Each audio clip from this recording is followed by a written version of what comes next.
When I was young, I thought my country was the best on the planet. And I grew up singing a song called Nothing to Envy. And I was very proud. In school, we spent a lot of time studying the history of Kim Il-sung, but we never learned much about the outside world. Except that America, South Korea, Japan are the enemies. Although I often wondered about the outside world, I thought I would spend the entire my life in North Korea until everything suddenly changed. When I was 7 years old, I saw my first public execution. But I thought my life in North Korea was normal. My family was not poor, and myself had never experienced hunger. But one day in 1995, my mom brought home a letter from a Caucasus sister. It read, "When you read this, our 5 family members will not exist in this world because we haven't eaten for the past week. We are lying on the floor together, and our bodies are so weak. We are waiting to die." I was so shocked. This was the first time I heard that people in my country were suffering. Soon after, when I was walking past the train station, I saw something terrible that still can't erase from my memory. A lifeless woman was lying on the ground, while an emaciated child in her arms just stared helplessly at his mother's face. But nobody helped them because they were so focused on taking care of themselves and their families. A huge famine hit North Korea in the mid-1990s. Ultimately, more than 1 million North Koreans died during the famine, and many only survived by eating grass, bugs, and tree bark. Power outages also become more and more frequent, so everything around me was completely dark at night, except for the sea of lights in China, just across the river from my home. I always wondered why they had lights, but we didn't. This is a satellite picture showing North Korea at night compared to neighbors. This is the Amno River, which serves as a part of the border between North Korea and China. As you can see, the river can be very narrow at certain points, allowing North Koreans to secretly cross, but many dying. Sometimes I saw dead bodies floating down the river. I can't reveal many details how I left North Korea, but I only can say that during dark years of the famine, I was sent to China to live with distant relatives. But I only thought that I would be separated from my family for a short time. I could have never imagined that it would take 14 years to live together.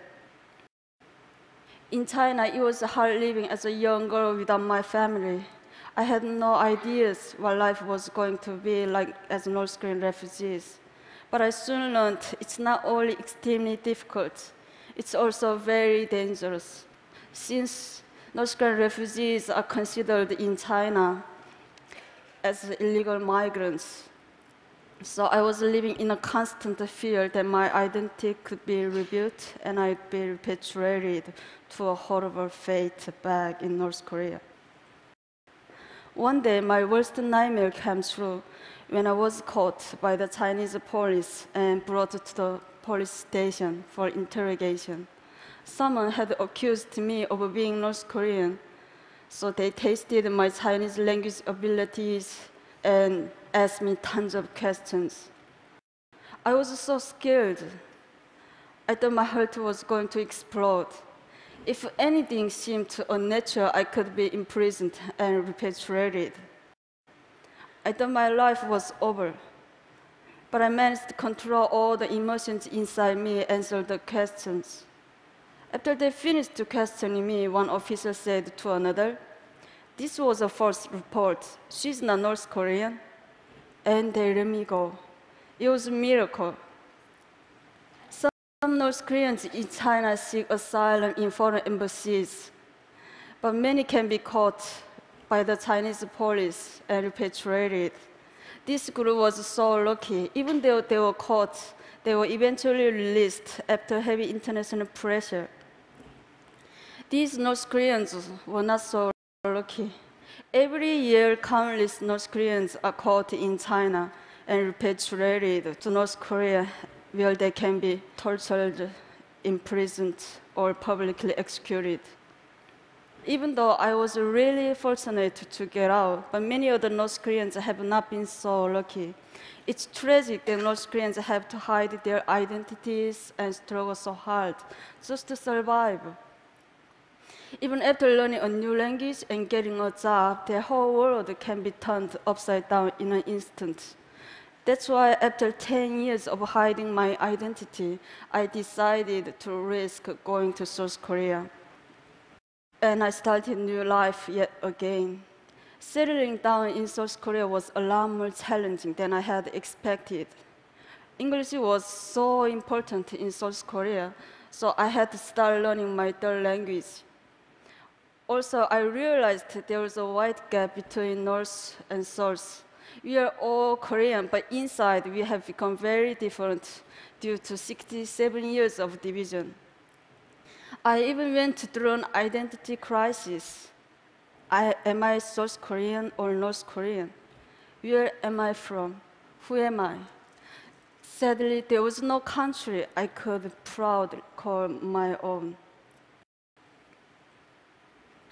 Even though adjusting to life in South Korea was not easy, but I made a plan. I started studying for university entrance exam. Just as I was starting to get used to my new life, I received a shocking phone call. The North Korean authorities intercepted some money that I sent to my family, and as a punishment, my family was going to be forcibly removed to a desolate location in the countryside. They had to get out quickly, so I started planning how to help them escape. North Koreans have to tread for incredible distances on the path to freedom. It's almost impossible to cross the border between North Korea and South Korea. So ironically, I took a flight back to China and I had to toll the North Korean border. Since my family couldn't speak Chinese, I had to guide them.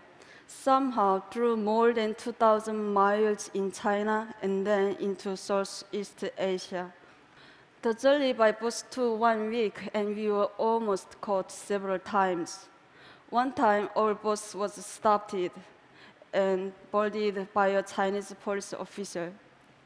He took everyone's ID cards and he started asking them questions. Since my family couldn't understand Chinese, so I thought my family was going to be arrested. As the Chinese officer approached my family, I impulsively stood up and I told him that these are deaf and dumb people that I was chaperoning. He looked at me with suspiciously, but luckily he believed me. We made it all the way to the border of Laos, but I had to spend almost all of my money to bribe the border guards in Laos. But even after we got past the border, my family was arrested and jailed for illegal border crossing. After I paid the fine and bribe, my family was released in 1 month. But soon after, my family was arrested and jailed again in the capital of Laos. This was one of the lowest points in my life. I did everything to get my family to freedom, and we came so close. But my family was thrown in a jail just a short distance from the South Korean embassy. I went back and forth between the immigration office and the police station, desperately trying to get my family out. But I didn't have enough money to pay bribe or fine anymore. I lost all hope. At the moment, I heard one man's voice ask me, "What's wrong?" I was so surprised that a total stranger cared enough to ask. In my broken English and with a dictionary, I explained the situation, and without hesitating, the man went to the ATM and he paid the rest of money for my family and 2 other North Koreans to get out of jail. I thanked him with all my heart, and I asked him, "Why are you helping me?" "I'm not helping you," he said. "I'm helping North Korean people." I realized that this was a symbolic moment in my life. The kind stranger symbolized new hope for me and the North Korean people when we needed it most. And he showed me the kindness of strangers and the support of the international community are truly the rays of hope when North Korean people need.